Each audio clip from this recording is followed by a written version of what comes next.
not gonna lie, one of my favorite things about GCMS is the tiny vials. They're just so cute. And in fact, even these little vials are too big. We have to put in these little adapters. And what's even tinier than these and these is the amount of liquid that actually goes into these machines. You see the machine, there's a needle, and what it does is it's actually gonna puncture in, so we have these kind of like rubber lids, and so the needle goes through and it punctures into here. And all it's gonna take up is like 1 or 2 microliters, depending on how you program things. And even crazier than that, only a portion of that typically actually goes onto the column. And so there's this thing called like the split. And so you have a split of like 1 to 20, which means only a 20th of your sample is actually going onto the column. And so it's really important that you don't overload the column and then your peaks get all broad, or you have all these problems, or your detector gets mad. And so you want to do a really, really tiny amount. And so then everything kind of like should hopefully get like separate peaks. The problem is that if your solution is like not concentrated enough, then your signals can be too low. So it's kind of like a fine dance between figuring out how much to load without overloading it and getting those broad peaks, but still with having enough signal. And so basically, if you were to open up here, you'd see this coil, and that coil is the gas chromatography part. And so like this machine is just pure gas chromatography, but this one is gas chromatography mass spectrometry, which means that you get a chromatograph, which shows you kind of the molecules as they're coming off of the gas chromatography part. And then as they come off of the gas chromatography, they actually go to a mass spectral detector. And so that actually then will basically, there is an ionizer that's going to take those molecules, those gases that come out of the column, they'll turn them into charged molecules. They will use magnets to direct those charged molecules towards a detector, and then they'll move at different speeds depending on their mass to charge ratio. So you can measure the mass to charge ratio, and you have the separation beforehand with the gas chromatograph. You get kind of 2 levels of information.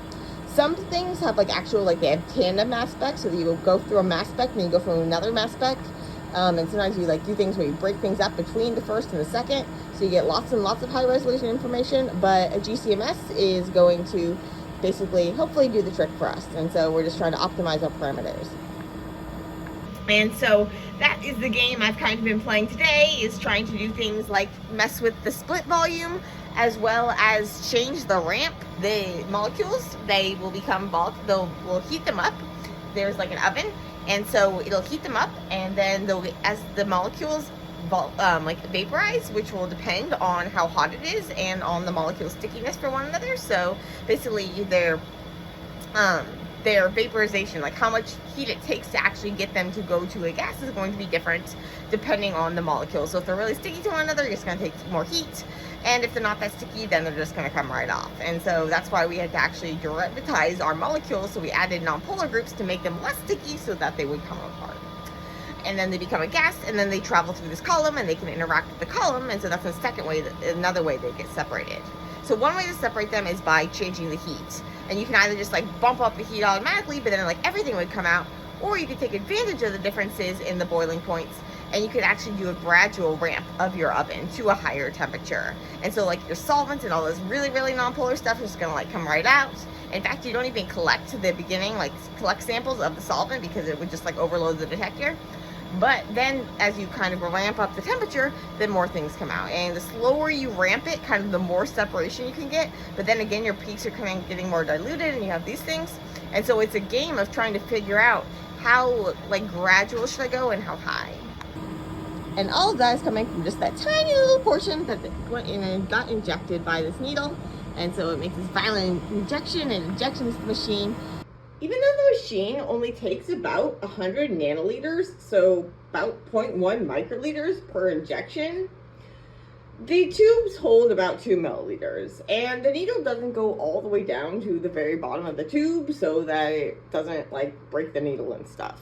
And so we need to make sure that we have enough liquid in our vial for the liquid level to be high enough that the needle will reach. And so we only have about 100 microliters of our sample, and we don't want to waste it or dilute it in order to get the volume higher. So we put in the insert, which makes it a smaller circumference, and so we can have the volume level, liquid level higher, not water, the liquid level higher, so that the needle can reach, and therefore we can save our precious sample and still have it injected. The only bad thing about those little inserts is that sometimes you can get little bubbles in there. If you get a bubble on the bottom, you can kind of like tap it, or you can take a pipette and pipette out the air and then gently put it down the side of the vial.